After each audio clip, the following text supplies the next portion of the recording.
There is a land in South America, Guyana.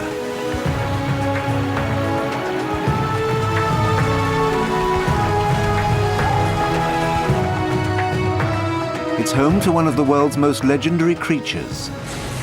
It rarely encounters man, yet it has gained the reputation of being a merciless killer. An expedition has been mounted to find out the truth about the biggest snake in the world.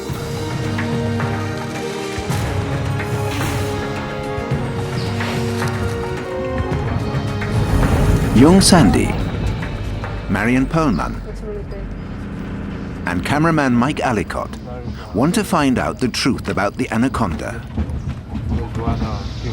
And team leader Rainer Bergermatz has brought along the most advanced equipment. The tropical lowlands of South America, swamps, savanna, and impenetrable forests. They extend from Argentina in the south all the way north to Guyana.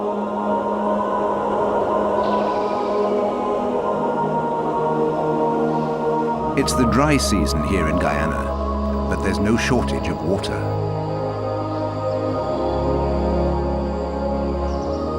It's a rich habitat for a variety of animal species.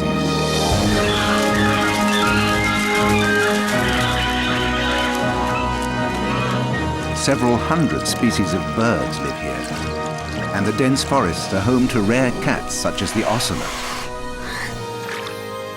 While the waterways are the realm of the black caiman.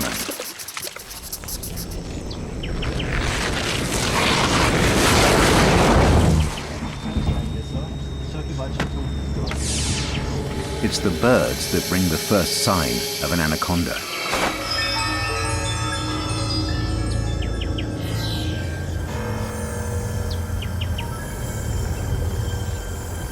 Black turkey vultures are the first to pick up the scent of a carcass.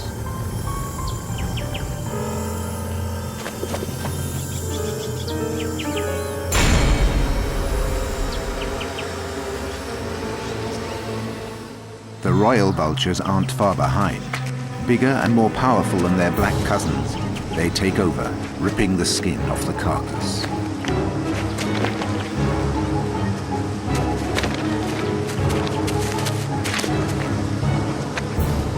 The giant anaconda offers enough pickings to satisfy all.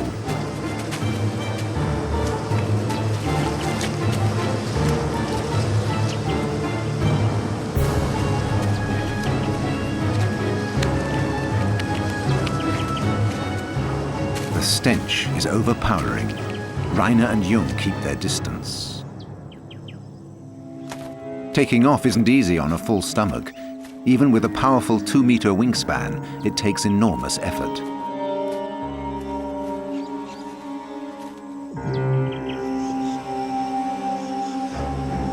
As things grow quieter around the carcass of the snake, Rainer and Jung have an opportunity to take a closer look at the anaconda.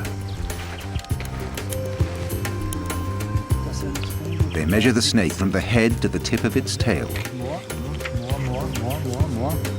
So this is the tip. This is how much weight? 120. So the last is 120, Mary. Last is 120. How much is it?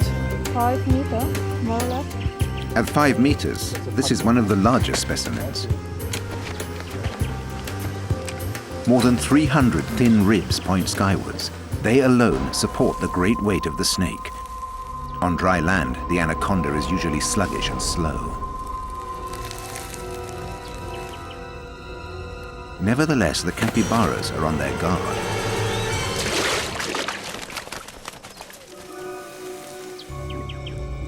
But this time, there's no danger. The anaconda is full and no longer hungry.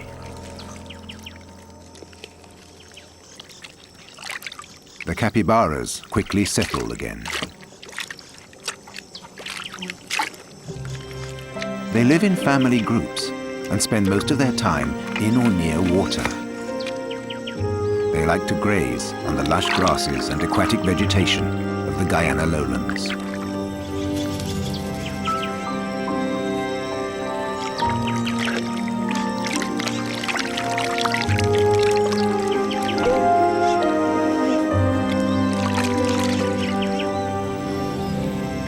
For the birds, too, these are ideal conditions. There's no shortage of insects and small fish for them to eat.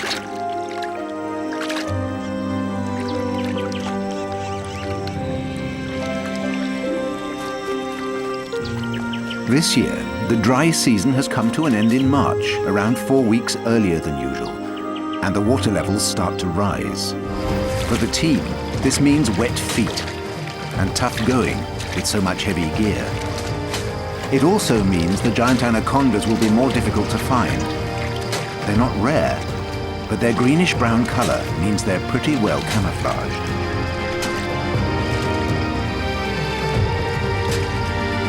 Finding one basking in the sun would be a real stroke of luck. It depends who senses who first. Anacondas have poor eyesight, but they make up for it with their especially sensitive receptors for heat, scent, and vibrations.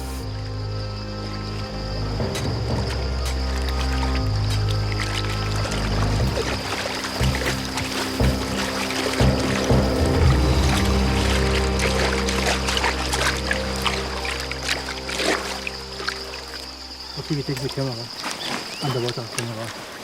The team have ways to follow the anaconda. A small underwater camera is quickly assembled.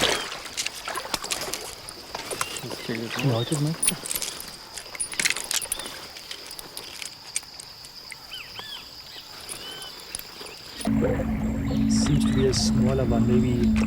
This is a small snake, nowhere near the record they're seeking. That's it.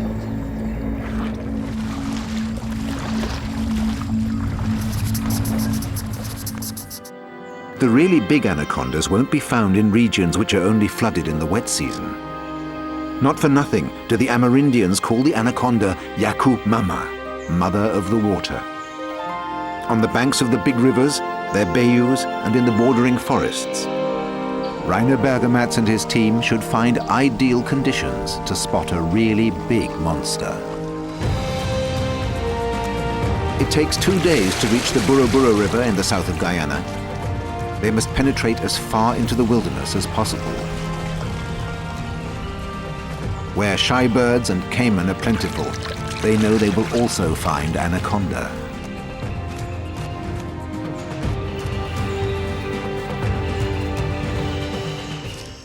The agouti paca, a herbivore about the size of a dog, is a favorite prey for the snakes.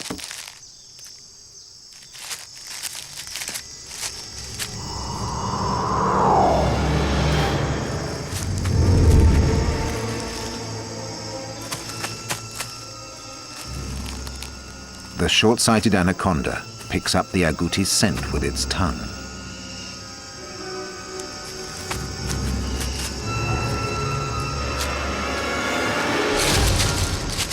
If it were really hungry, the agouti wouldn't stand a chance. When it means business, an anaconda can trap its prey with a velocity of 6 meters a second. Anacondas only attack sloths in the water. But the deer will make a tasty morsel. Anacondas are said to be capable of eating whole cattle, earning their nickname, bull killers.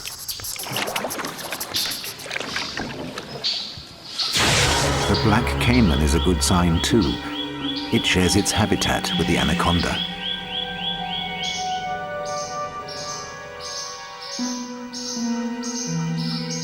And the two aren't exactly the best of friends. Depending on their size, one will prey on the other, often after a fierce struggle. The biggest snake in the world against the mightiest saurian.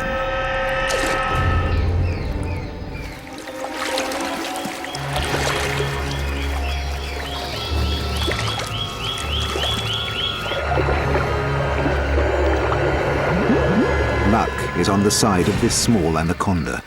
The caiman would almost certainly have won, but the arrival of the camera team scares him off.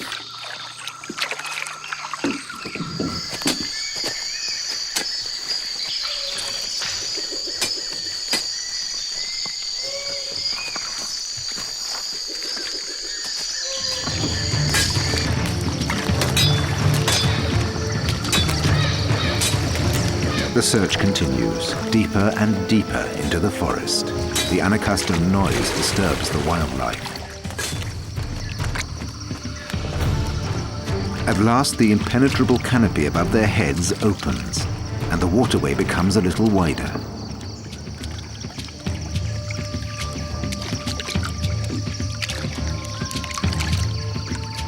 A tapir rushes out of the thicket on the bank. It's one of the giants of the rainforest. This puma is still young and inexperienced, or it would know that it's best not to tangle with a tapir.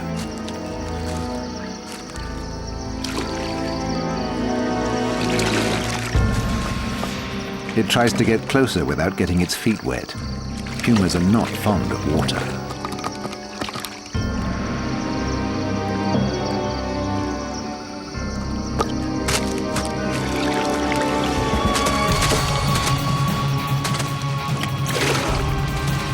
It doesn't stand a chance of catching the tapir.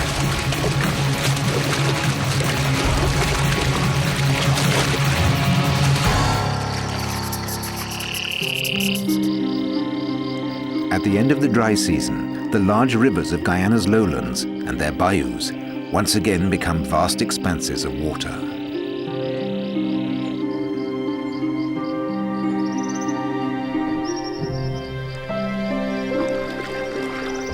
After the exertions in the dense rainforest, the steady progress here is a welcome change. In this deserted region, there's enough water all year round to attract a large number of animals.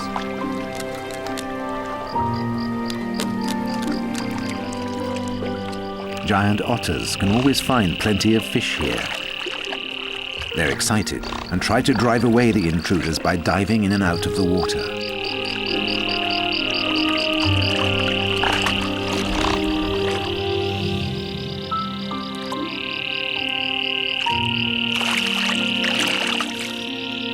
Carpets of Amazonas, giant water lilies, cover large areas of water.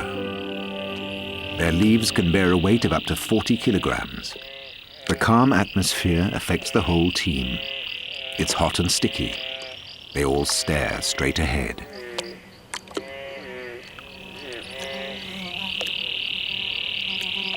The small anaconda on the water lily leaf doesn't arouse any bursts of enthusiasm. More out of routine, Mike uses his special binoculars. From the image and inbuilt rangefinder, it's possible to calculate the size.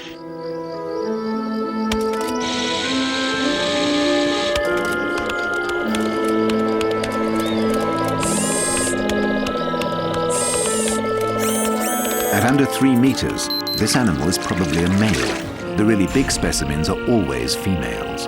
In the murky waters between the leaves, the creature is virtually invisible. Only the head can be seen. It makes for the clearer waters at the river's edge, still invisible to its prey,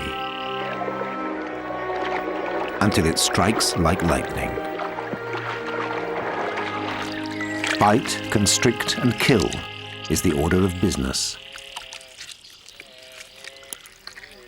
After a meal, anacondas often lie around lazily for months while they digest.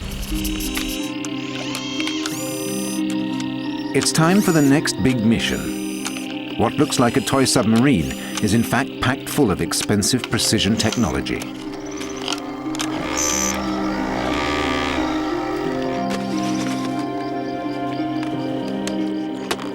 The small ROV has a camera on board.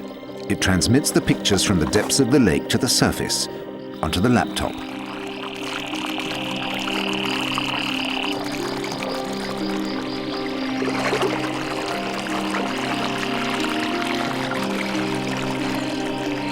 This device promises pictures no one has seen before. An arrow turtle glides through the water.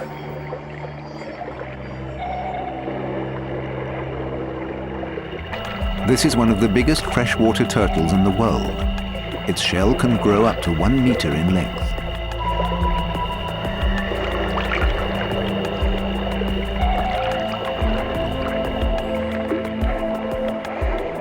Next, A mata-mata turtle swims in front of the lens. The tufts on the head and neck serve as camouflage among reeds and dead leaves. Most of the time it lies motionless on the bed of the lake, where it feeds on the fish it ambushes.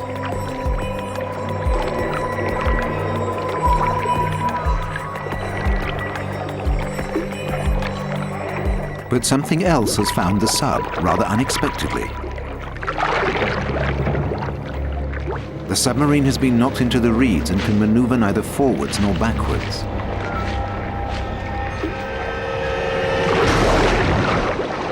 The team can't afford another loss.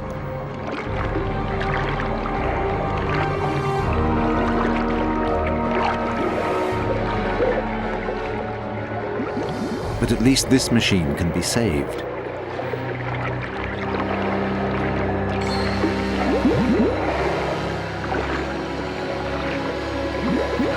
And suddenly Marion has the closest possible encounter with a giant anaconda.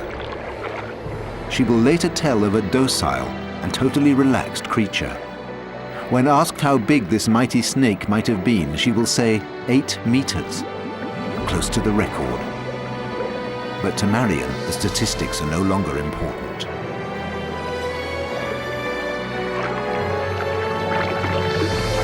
It is a moment she will never forget. The area around the lake has proved so promising that the team has decided to stay for more research.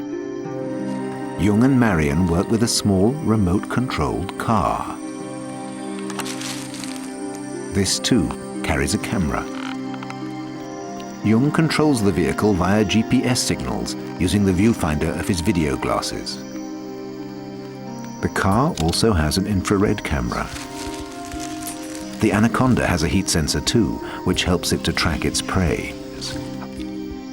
The camera car has come across a herd of collared peccary. They don't take any notice of the strange visitor. It's worth keeping an eye on these hogs, as they're typical prey for Anaconda.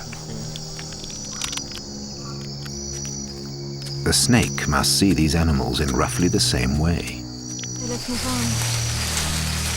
The miniature jeep is still going. Jung navigates it through the undergrowth, so far without any notable success. And now it's stuck. Young, what is going on, sir? Something is moving there. No. Nothing. Okay. Put on the light.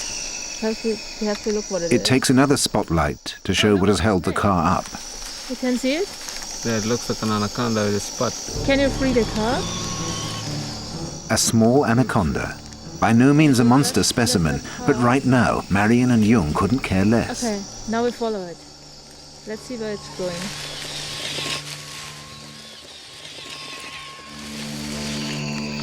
It's probably a male. The reptile crawls steadily through the forest, as if it were following an invisible trail. At the break of day, the male anaconda is still on the move. The way it keeps flicking the air suggests that it's following a particular scent. Although the males of the giant anaconda only grow up to 3 meters, they're still imposing creatures.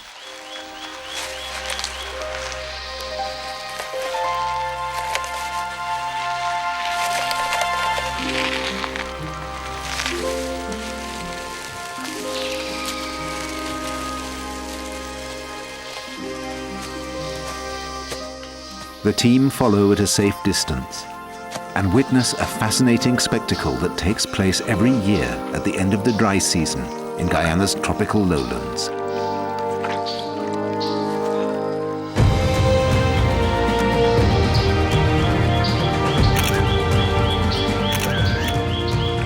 More than 10 males are coiled around one single female. Her pheromones have guided them here, often over great distances.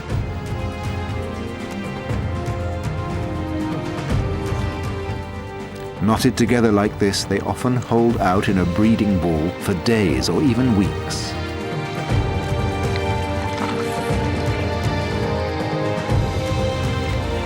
The mighty, majestic female, courted by a dozen diminutive suitors, Impossible to tell which one will finally get his chance.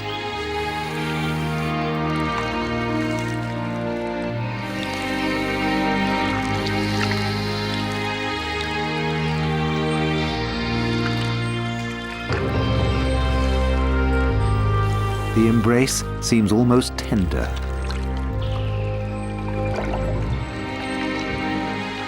Only when the female has had enough does she break up the ball. A many-headed hydra, an endless snake body.